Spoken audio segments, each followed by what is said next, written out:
Greetings, scholars, and welcome to our lecture on interception and infiltration. We are going to start by looking at what interception is all about, why we need it, and also the factors that influence interception, some of the models that are used to do interception, and after that, we go into infiltration. Remember, we talked about these.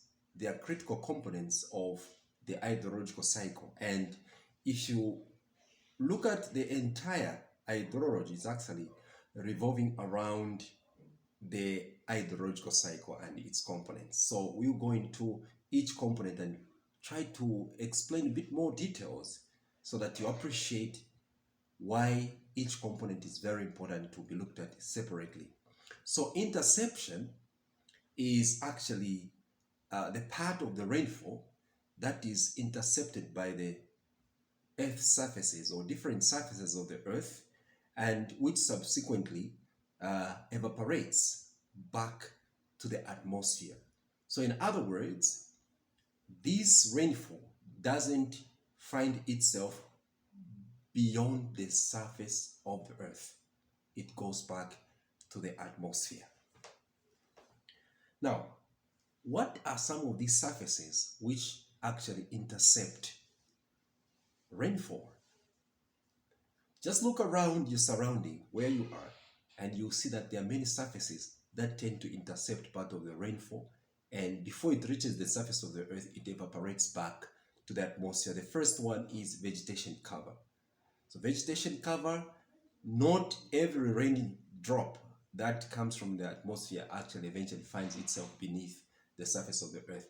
Part of that just remains on the leaves, and when the sun comes in, it evaporates back to the atmosphere.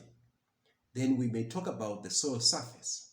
We may talk about maybe garbage heaps. We may talk about built up surfaces like roof surfaces, concrete surfaces. All these are part of interceptors of incoming rainfall. Now, what are some of the models that are actually used to model interception? Later on, as you grow academically, you'll be able to see that there are different models that are used to model different hydrological components. But when it comes to interception, what are some of the models that are known? Number one, we have what we call the conceptual Rutter model.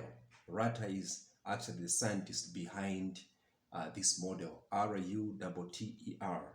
So this model is actually used to determine interception in forested areas. So if you are trying to do the modeling of interception in highly forested areas, you can actually work with the conceptual Rutter model. And this was first used as far back as 1971.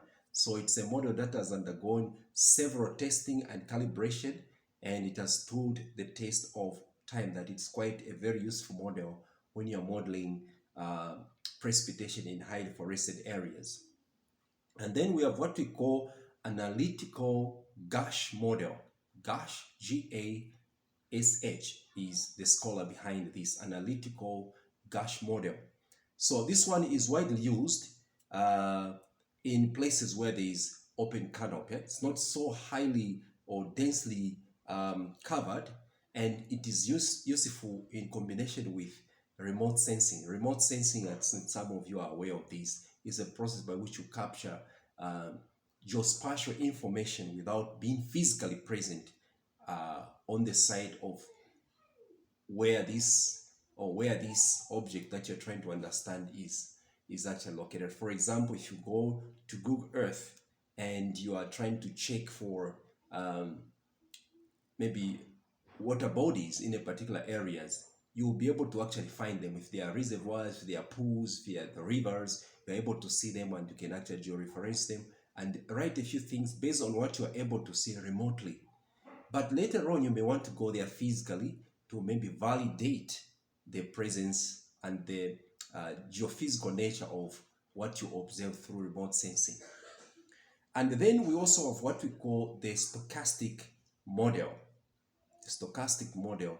Stochastic is actually one of the highly used model or approach in hydrology, and it provides a rational explanation of the observation that uh, based on probability.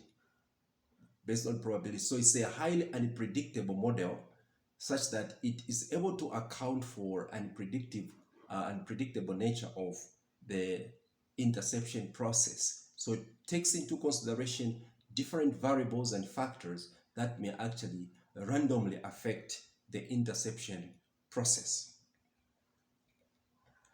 Now, interception is sometimes human made. So it may not necessarily that it's the natural covers, but it could be the built-up areas.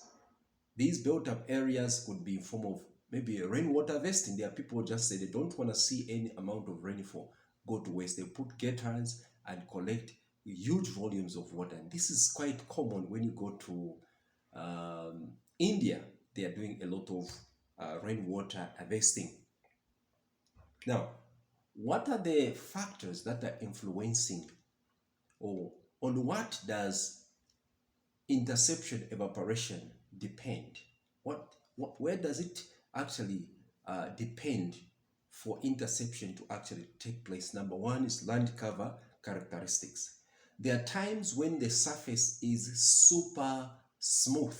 If the surface is so smooth, usually the interception may be a bit low. But if it is rough, like the leaves of a particular area are highly roughageous, they tend to intercept more, and a lot is going to actually evaporate back to the atmosphere. And then rainfall, I'm sorry, the rough surfaces tend to hold quite a lot if they have a rough canopy cover. But if they have a smooth canopy cover, in most cases, that promotes rapid evaporation. So it will actually lead to a high level of evaporation of intercepted amount of rainfall. Then also rainfall characteristic. What type of rainfall is actually being received in a particular area? If you find that it is maybe snow, there's very little that is going to actually be intercepted. If you find that it is snow or precipitation is in form of snow, much of it, if depending on the gravity of or the density of the incoming ice blocks, it may actually pass through the leaves and find itself on the surface of the earth. And if the rainfall is too rapid, again, that is also going to actually lead to a lot of incoming rainfall reaching the surface of the earth. Yes, so now, what about infiltration?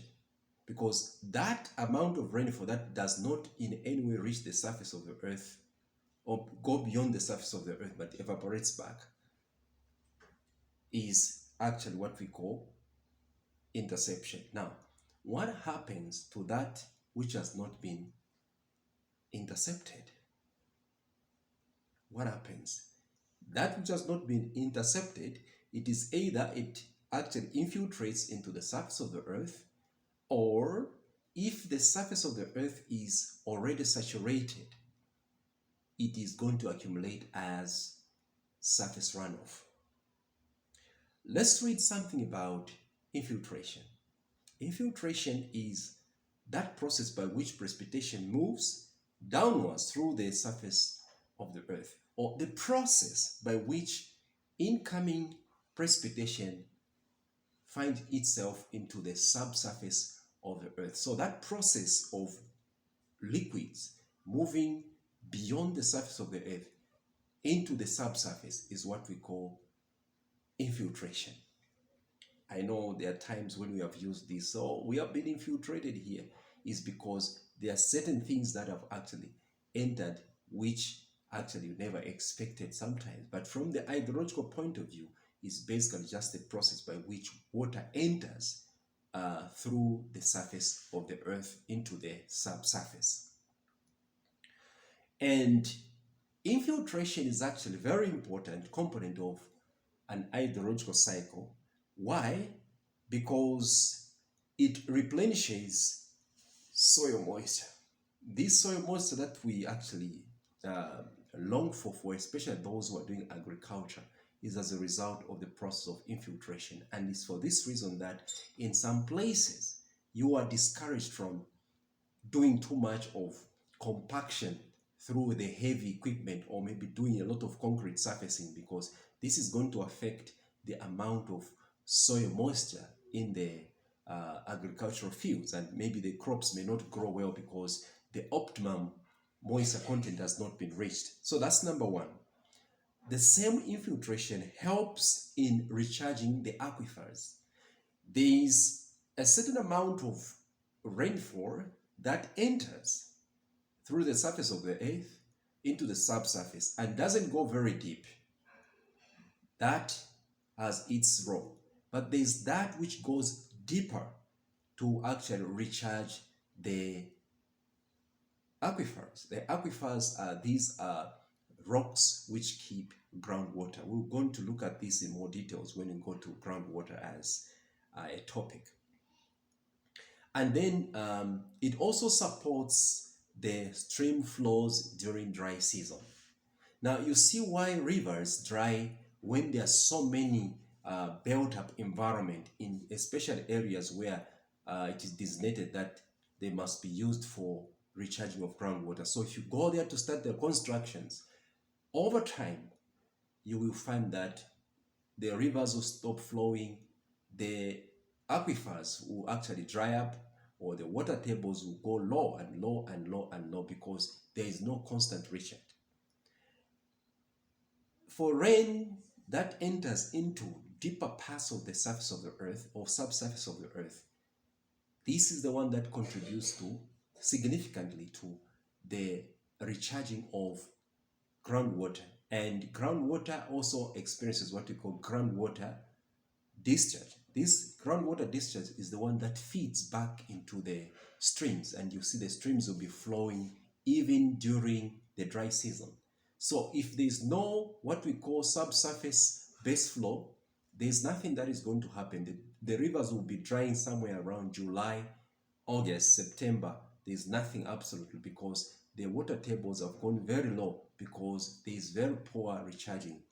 And this recharging of groundwater is dependent upon this infiltration process. So it's very important that you advise people avoid using heavy machinery, because they overcompact the soil. You find that there will be very little infiltration that is going to happen. Now, to build upon what I just mentioned, would love to go through one point after the other with regard to which factors actually influence infiltration rate. Number one, the type of vegetation cover. Look around your area and check out what kind of vegetation is found in your area and what kind of canopy is formed by the forest within your area. You'll find that there are those forests that are broad-leaved forests. You'll find that they tend to actually affect, because when the leaves are so broad, they will intercept quite a high volumes of water, and part of it just goes back to the atmosphere. But if the leaves are not those which are highly covered, or that creates a closed canopy, you will see a good amount of rainfall coming, and it enters into the surface of the earth. And then we go into the next point, the extent of vegetation cover. The extent is basically the geospatial extent that is covered by vegetation. If it's so extensive, that is going to affect how much is going to enter into the atmosphere. This is kind of a double pronged, depending on the nature of the leaves. Maybe this may promote high infiltration, but at the same time, if it's the leaf shapes and formation that allows trapping of a lot of water, this water will actually find itself, it will pass through the stem flow process. We looked at this earlier on, and it will find itself quietly into the soils and then go into the deeper ground part of the earth. And it's for this reason that actually in Zambia, according to SI1 of 2000, we are not allowed to cut trees in recharge areas and in the catchments that are protected. And the buffer zones of every river system are supposed to be protected. And a buffer zone is about 50 meters away from the uh, surface of the water. So we need to promote this in our local areas, make sure that the buffer zones are protected, because those will be helping to capture water that will flow through the stem and then allow that water to enter into the subsurface of the earth to recharge and promote the stream flows, especially during the dry season. And we also talk about the condition of the surface cracks. Yeah, I'm pretty sure that you've been to some places where the cracks in the soil are super huge. Your whole finger can actually fit. And when it rains, you'll find that there will be very high infiltration, because the cracks are actually promoting quick infiltration process into the deeper parts of the earth. Later on in life, when you start the modeling process, you will see that when you're doing, for example, stream flow modeling, you need to factor in the crack factor. How wide are the factor? I mean, are the cracks in the process of stream flow? So if the surface or the bed of a stream or even the upper parts of the catchment have a very high crack factor, that means they have so many cracks in them. It means that much of the rains which have found themselves into the stream will actually be trapped and will go underground to actually recharge the groundwater. And you find that even if it rained heavily upstream, there will be very low readings at the gauging station, maybe downstream. But at the same time, that is some form of a good natural strategy to allow for quick recharging of groundwater and to promote continuous flows during the dry season. Temperature. If the temperature of the soils and just generally the surface of the earth is too high, likely that promotes rapid evaporation back to the atmosphere. But if the temperatures are low, it will allow for the water to come in quietly and eventually find itself into the soils. So it depends on the conditions. Sometimes the very high temperature, if it's happening beneath the surface of the earth, it will attract a lot of infiltration, because the high temperature is attracting that low temperature from the incoming raindrops. So if the surface temperature is the one that is higher, there is a high likelihood that much of the incoming infiltration, much of the incoming rainfall is going to evaporate back to the atmosphere. And if the temperature is higher beneath, it means it will attract a lot of incoming rainfall and you will see a higher infiltration rate. And also we may talk about rainfall intensity. What is rainfall intensity? It's the amount of rainfall being received per surface area.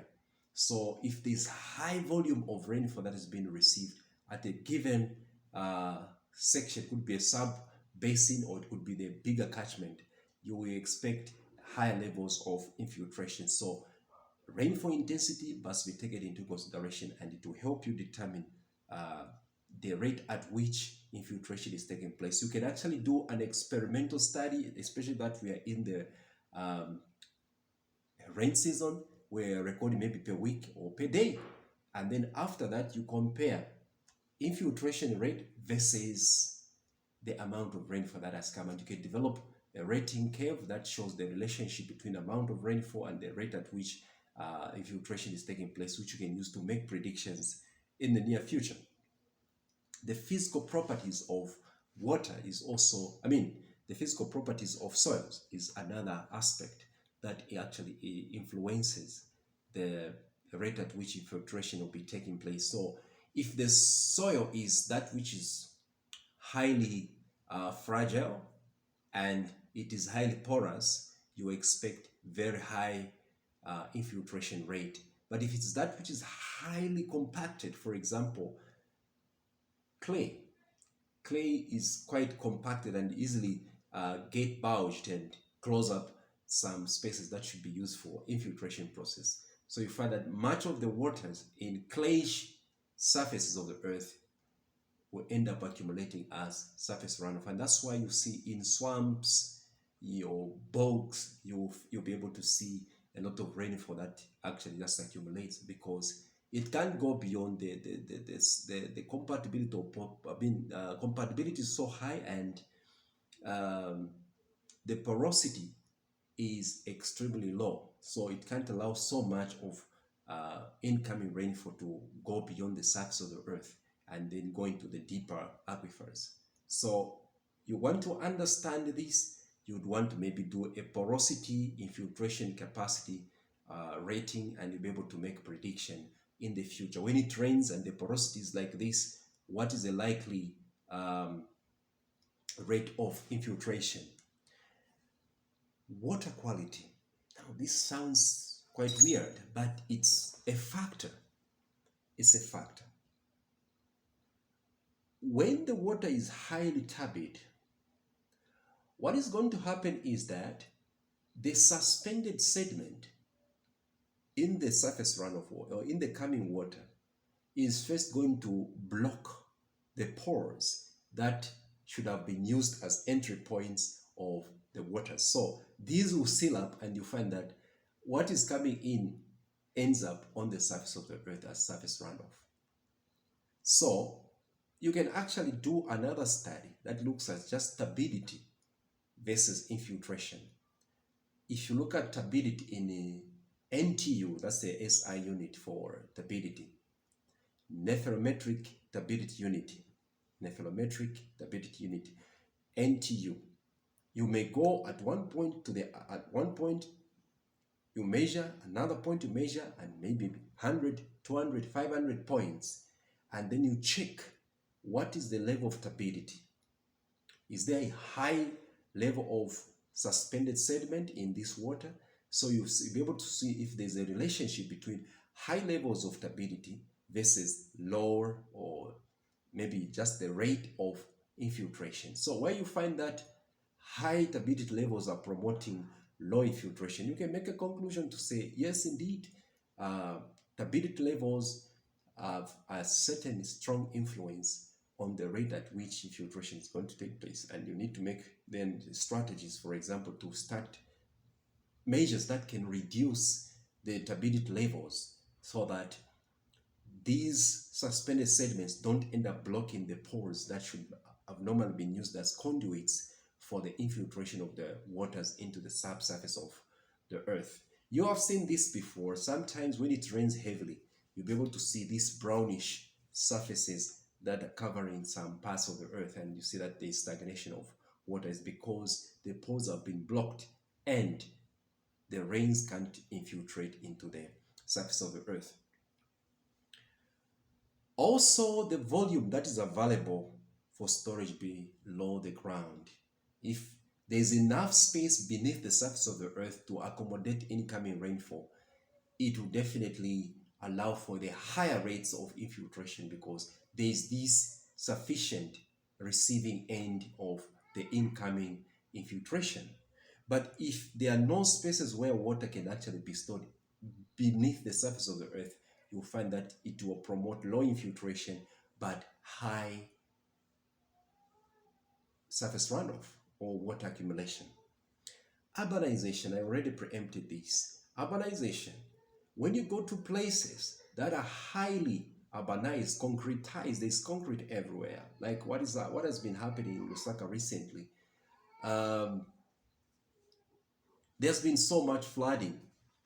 It's because all the incoming rainfall just ends on the surface of the earth because the surfaces are highly concretized, tarred roads, too many buildings. So there's so much water that is accumulating, especially if there's poor drainage system. So we need at all costs to ensure that we have very good strategies. If we have very highly urbanized environment, we need to invest so much in hydraulic engineering, make sure that the proper drainages are formed to help minimize floodings. This is the reason why you are seeing a lot of flooding in many parts of these urban areas.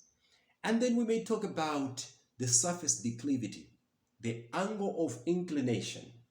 Look at my hand here. This is an angle of inclination, but this can become a bit gentler. This is more steeper. This one is more gentler. And I think you can guess where you expect a lot of infiltration. So in other words, the higher the inclination angle or the slope, the lower the infiltration rate. Why? Because much of the incoming rainfall is just going to accumulate on the surface of the earth, and it may cause flooding maybe in the lower areas of a particular region. So if the steepness is high, you expect very low levels of infiltration, maybe except on the lower side of a particular area.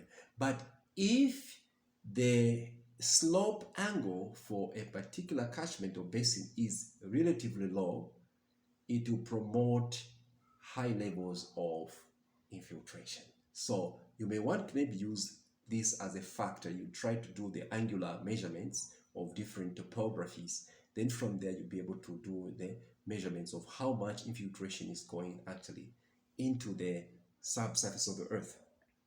And then besides that, we may talk about geological formation. There are certain geologies or underlying rocks that don't really allow so much of high infiltration.